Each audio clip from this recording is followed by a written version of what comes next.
Hello students, आज के इस वीडियो में हम हमारे lesson 13 why do we fall ill में आज डिजीज़ेस को हम स्टडी करेंगे। तो सबसे पहले इसको हम इंग्लिश में देखते हैं इस टॉपिक को, और उसके पश्चात हम इसको हिंदी में देखेंगे। तो ज्ञान जिज्ञासा दीदी से पूछता है कि क्या हेडेक एक डिजीज़ है।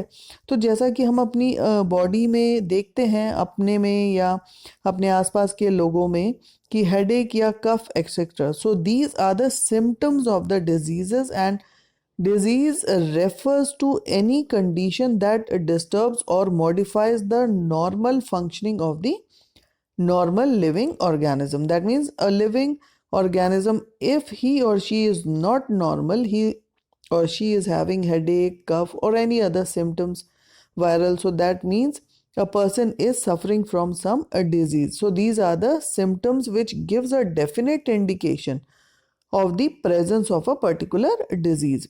And this disease may be short term, like cold, cough, or it may be for a longer period, that is like a diabetes, or it may be life threatening, like a cancer. So if it is a short term disease, so these such type of diseases are known as acute diseases, and when they are long term diseases, so they are known as chronic diseases. So these are the two types of diseases. Now, if a person may have a poor or a good health, but being disease free is dependent on many other factors that he or she needs to be diagnosed for the same. That means being healthy means does not means that he is a disease free. So being disease free means it is dependent on many other factors that can be diagnosed for the same. Now, when we can say that a person is suffering from a particular disease, so a person is suffering from a particular disease means when the functioning of the body of a person is disturbed. Like when he or she is having some symptoms like headache, cold, cough, loose motions, vomiting fits, etc. These appears in a person means a person is suffering from some disease. And now the sign of the disease is that they give more definite indications of a presence of a particular disease. So these signs may be revealed by some test like ultrasound, laboratory test, etc. So these tests generally gives more definite indication like what type of a disease is a person having. Now, what are the causes of this disease? Now, these diseases are caused by, first of all, pathogens like virus, bacteria, fungi, protozoa, or worm. Or it can be a poor health and undernourishment.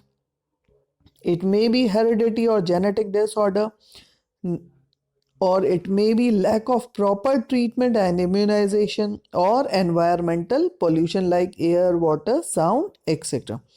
Now the symptoms of these diseases, they are the indications that we feel or as being wrong or unwell. So, for example, such we are having as cold, cough, headache, loose motions, etc. So these are the symptoms of the diseases. Now the question, when can we say that a person is suffering from a disease? So a person is suffering from a disease when the functioning of the body of a person is disturbed. That means the symptoms like headache, cold, cough, fever, loose motion, vomiting, etc. is appearing in a person, then we can say that a person is suffering from some disease. Is being healthy and being disease free same? No.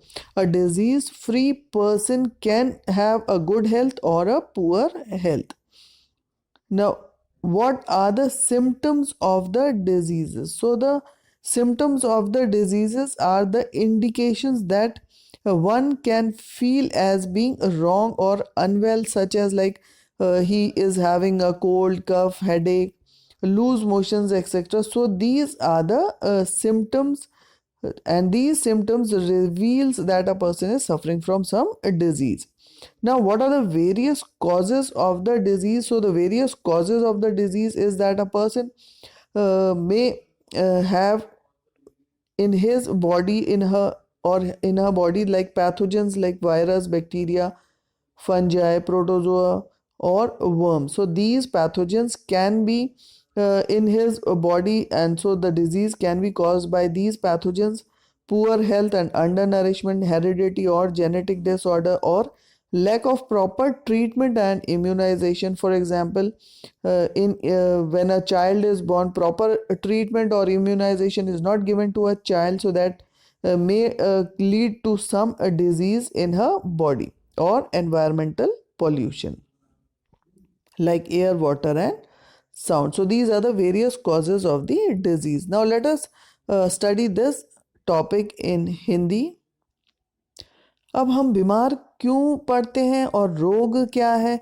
अब जैसा कि हमने अपने देखा है कि अगर हमारे शरीर में सिर दर्द, खांसी आदि अगर रोग के लक्षण है, तो यह शरीर की वह अवस्था है जब शरीर सामान्य रूप से कार्य नहीं करता या उसके शरीर में बाधा उत्पन्न होती है।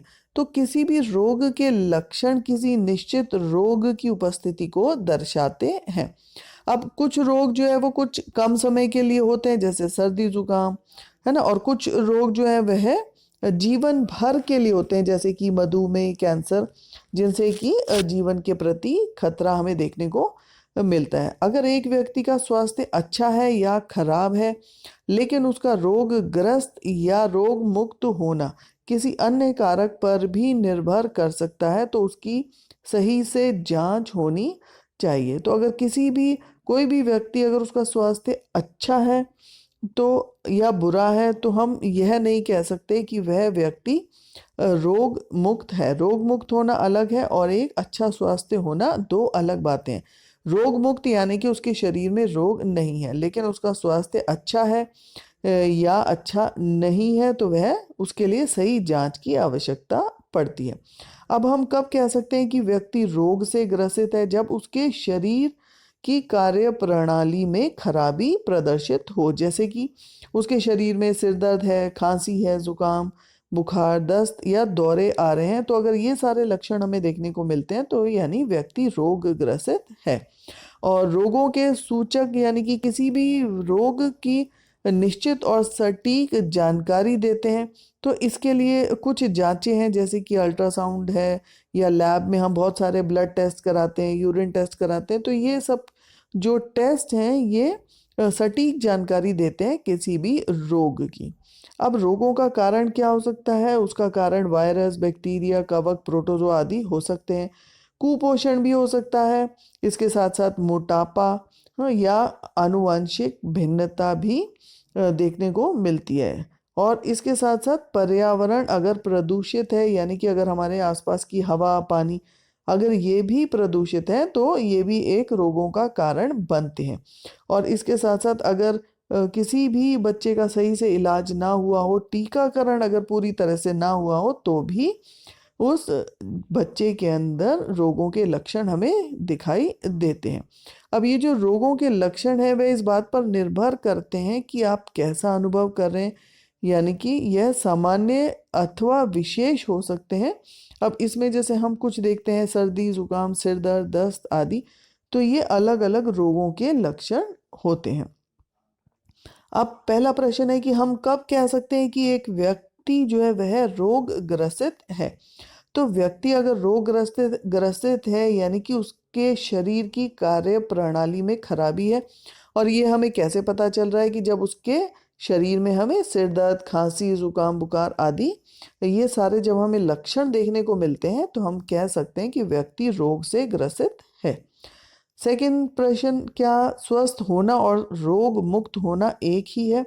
दोनों अलग हैं। स्वस्थ होना मीन्स वो शारीरिक और मानसिक रूप से स्वस्थ है, और रोग मुक्त यानी कि उसके उस शरीर में किसी भी तरह की कोई बीमारी नहीं है। वह रोग मुक्त है, लेकिन हम यह नहीं कह सकते कि वह पूरी तरह से स्वस्थ है। अगर मानसिक तौर पर वह स्ट्रेस में है, टेंशन में है, तो वह उसको स्वस्थ होने की परिभाषा नहीं दी जा सकती। थर्ड है, एक व्यक्ति के रोग ग्रसित होने की संभावित लक्षण क्या हो सकते हैं?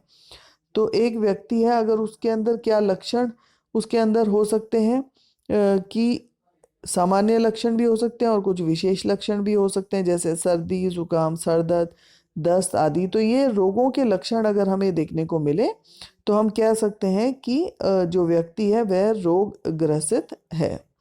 और रोग के विभिन्न कारक क्या हैं? जैसे रोगाणु है, वायरस, बैक्टीरिया, प्रोटोजोआ, कुपोषण, मोटापा, आनुवांशिक भिन्नता, पर्यावरण अगर प्रदूषित है, बच्चे का अगर सही से इलाज ना हुआ हो, टीकाकरण पूरी तरह से ना हुआ हो, तो ये कुछ रोगों के विभिन्न कारक हैं। तो होप स्टूडेंट्स ये वर्कशीट आपको क्लियर होगी। इसके क्वेश्चन आंसर्स करें, इजी है, सिंपल है। And thank you for watching this video.